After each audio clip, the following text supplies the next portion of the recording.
Good morning everybody. I'm doctor Ayodhya Jaki, psychiatrist, Vijayawada. నమస్తే doctor గారు. మావాడు ఎప్పుడో నెలకి 4 సార్లు 2 సార్లు లేకపోతే ఒక్కసారి పార్టీల్లో సరదాగా అఫీషియల్గా స్టేటస్ సింబల్గా ఎప్పుడో లిక్కర్ తీసుకుంటాడు. మరి మద్యపానం మహమ్మారి, దానివల్ల చాలా కాన్సిక్వెన్సెస్ ఉంటాయి, ఇబ్బందులు ఉంటాయి. మనుషులు రకరకాలుగా అనారోగ్యం పాలవుతున్నారు, ఏవో చెప్తున్నారు కదా. ఇదేమన్నా తప్ప? అసలు మద్యపానం వ్యసనమా, జబ్బా, లేకపోతే ఒక డ్రగ్ ఎడిక్షనా, ఏంటి డాక్టర్ గారు అని అడిగేవాళ్ళు చాలామంది తయారవుతున్నారు.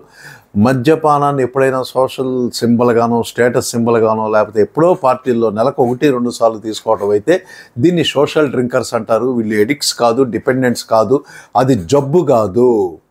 అయితే రోజువారీగా రోజు తాగుతూ, అలాగే కాలం గడిచే కొద్దీ రోజు తాగుతున్నదే కాకుండా మోతాదు మించి తాగుతూ, పెంచుకుంటూ వెళ్ళిపోతూ తాగుతూ ఉండటాన్ని ఆల్కహాల్ ఎడిక్షన్, ఆల్కహాల్ డిపెండెన్స్, వీళ్ళు ఎడిక్ట్ అయ్యారు, డ్రగ్ ఎడిక్ట్ అయ్యారు, ఆల్కహాల్ ఎడిక్ట్ అయ్యారు అని ఖచ్చితంగా చెప్పచ్చు. ఎందుకంటే ఈ వ్యసనం, ఎడిక్షన్ మరి ఒక మానసికమైన రుగ్మతగా, జబ్బుగా ప్రపంచ ఆరోగ్య సంస్థ ఈ alcohol dependence disorders, substance dependence డిజార్డర్స్లో ఒక కేటగిరీలో, ఒక జబ్బుగా, ఒక రుగ్మతగా చేర్చడం జరిగింది. మరి దీన్ని ఎలా ఐడెంటిఫై చేయాలి? ఎవరు వ్యసనపురులు అంటే ఎడిక్ట్ అయిన వాళ్ళు, ఎవరు మామూలు వాళ్ళు?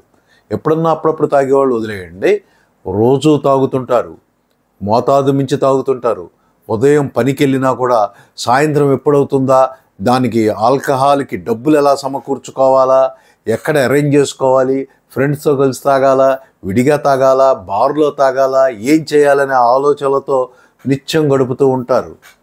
మరి సాయంత్రం అవగానే మళ్ళీ ఆ తాగుడు మీద వెళ్ళిపోతుంది. సంపాదించిన డబ్బులు ఇంట్లో కొద్దిగా ఇవ్వటం, లేకపోతే అసలు ఇవ్వకపోవటం, ఎక్కువ డబ్బు తాగుడికే ఖర్చు పెట్టడం, అప్పులు చేయటం, అప్పులు పాలవటం, ఆర్థికంగా కృంగిపోవటం కూడా కొంతమందిలో మనం చూస్తూనే ఉన్నాం. అలాగే వర్క్కి చక్కగా అంతకుముందు హ్యాపీగా మంచిగా ప్రమోషన్ లిస్టులో ఉండి ప్రొడక్టివ్గా, క్రియేటివ్గా చేస్తున్న వ్యక్తి క్రియేటివిటీ పోతుంది, ప్రొడక్టివిటీ పోతుంది, సిన్సియారిటీ పోతుంది, లేటుగా వెళ్తాడు, చివాట్లు తింటాడు, సస్పెండ్ అవుతాడు, ఆఖరికి డిస్మిస్ అవుతాడు, ఆఖరికి ఉద్యోగాన్ని కోల్పోయి రోడ్డు మీదకి వస్తాడు. కుటుంబంలో కలహాలు, భార్యాభర్తల గొడవలు, తాగుడు మానేయమని ఆమె గొడవ, ఇవిడు మానడు, తాగొచ్చి భార్యని బిడ్డల్ని తిట్టడం, కొట్టడం, రోడ్డు మీదకి లాగటం, హింసించటం, ఇవన్నీ తట్టుకోలేక ఆలు బిడ్డలు పుట్టింటికి వెళ్ళిపోవటం, గొడవలు, పంచాయతీలు, కొన్ని చోట్ల కోర్టుకి వెళ్ళటం, విడాకులు తీసుకోవటం కూడా జరుగుతూ ఉంది. సామాజికంగా చూస్తే వీడు తాగుబోతురా అని ఒక హీనస్థితికి వెళ్ళిపోవటం, మరి వృత్తిలో నాశనం, కుటుంబంలో నాశనం, తాగిన మత్తులో వెహికల్ డ్రైవ్ చేస్తూ యాక్సిడెంట్లు, గుద్దటాలు, తన్నులాటలు, కొట్లాటలు, మెడికో లీగల్ కేసులు, పోలీస్ కేసులు, కోర్టు కేసులు, జీవితం ఇన్ని రకాలుగా చిన్నాభిన్నం అయిపోతూ ఉంటే ఇలాంటి మద్యపానాన్ని మన జీవితాల్లోకి, మన బిడ్డల జీవితాల్లోకి ఆహ్వానించటం ఎంతవరకు సబబు? నో. దీనివల్ల అన్నీ నష్టాలే. ఏమైనా మరి ఆల్కహాల్ వల్ల ఏమన్నా సుఖాలున్నాయా, మరి లాభాలున్నాయా మానవ జీవితంలో అంటే ఏదో తాగిన కొంచెం సేపు మత్తు, కిక్కు, అలౌకికమైన ఆనందం, ఆ తర్వాత అది కూడా ఉండదు తాగే కొద్దీ. సో అన్ని రకాలుగా నష్టపడుతున్న ఈ ఆల్కహాల్ని మన బిడ్డలకి చిన్నతనం నుండి, అతి చిన్న వయసులోనే తండ్రి ఒళ్ళో కూర్చున్న బిడ్డ, నానా అదేంటి, నా అభిమాన హీరో, నా అభిమాన క్రికెటరు ఏంటి ఆ బాటిల్ పట్టుకొని అది తాగచ్చా ఏంటి అని అడిగినప్పుడు, చీ పోరా నీకెందుకు ఇలాంటి అని మనం ఏసడించుకోవటం, తప్పించుకోవటం కాదు. అది క్లియర్గా చెప్పాలి.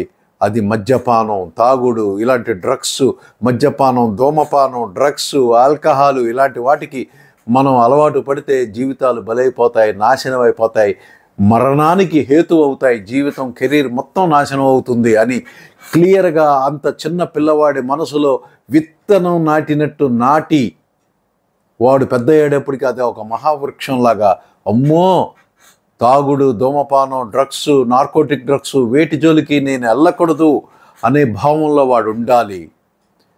అడుసు తొక్కనేలా, కాలు కడగనేలా అని ఏదో వాటిలోకి ఎడిక్ట్ అవటం, వాటిని కడుక్కోవటం కాదు. అసలు వాటి జోలికి వెళ్లకుండా మన బిడ్డలను కాపాడుకోవాలి. మరి ఆల్రెడీ వ్యసనపరులు, నా భర్త రోజు తాగొస్తున్నాడు, లేకపోతే నా కొడుకు తాగుపోతయ్యాడు అని బాధపడే వాళ్ళకి విముక్తి మార్గం ఏంటంటే ఆల్కహాల్ డీఅడిక్షన్ థెరపీ.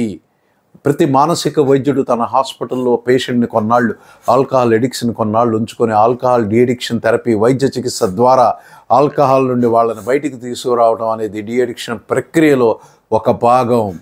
సో వాళ్ళను కూడా విముక్తుల్ని చేసి ఆ తర్వాత 6 మాసాలు 12 మాసాలు ఫాలోఅప్ థెరపీ, ఓపీడీలో ఫాలోఅప్లో ట్రీట్మెంట్ ఇస్తూ వాళ్ళని ఆల్కహాల్ జోలికి వెళ్లకుండా కాపాడగలగటం కూడా మానసిక వైద్యుడి యొక్క ప్రత్యేకత.